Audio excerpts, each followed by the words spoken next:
Cá cần cầu nữa. Yêu yêu tổ cá mà yêu tổ nên chỉ nó thế nó cá yêu thì yêu tổ chỉ thì nó thì liên chỉ nó cá bị chơi.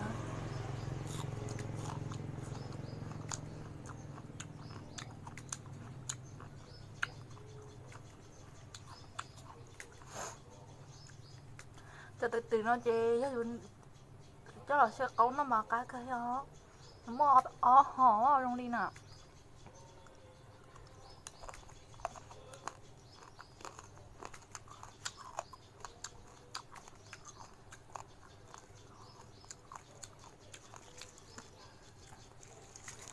Cho nó ăn chỉ phở lạ ô nhà mình tiểu luôn đi. Ăn chỉ phở lạ nữa. Chỉ phở lạ nó sẽ câu cá cái gì đó trong gì đó.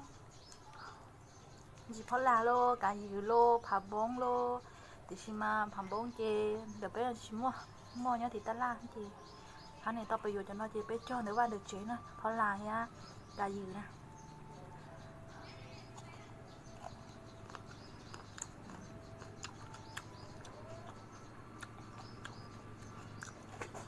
Tên nó chả cô nha nó mà khiเขาsắp lỡ chúng nó dưa. Nhá cái nó coi nhá.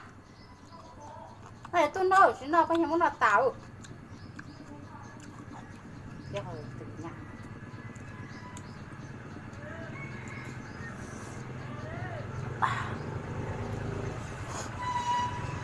Tôi chỉ bắt ra để nè xem nè non chỉ nó chỉ ok khen ra là cuộc nè non chỉ gấp lỡ nó cũng một tập lời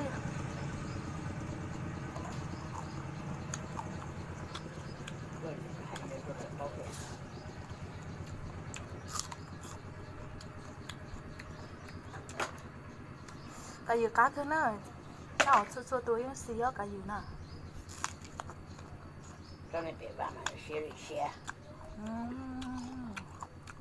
Đông.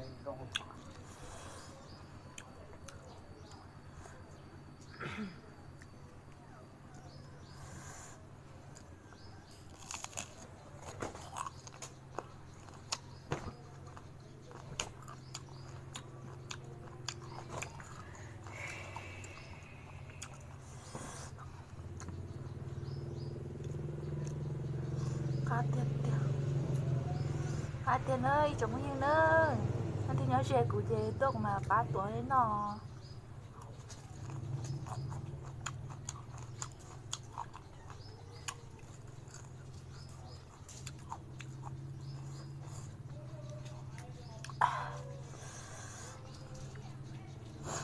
có gì của dân nhà nó nhìn gì hàng cơ lió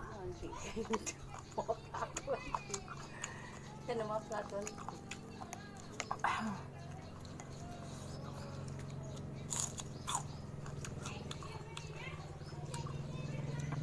cái gì đó cá xí à.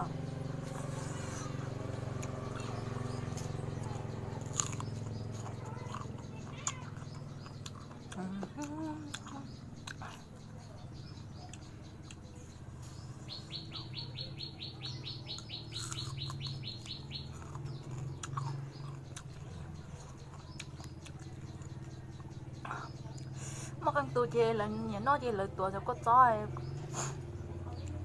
có chó nhon ho cụ chê của nhà nó tôi có chó khóa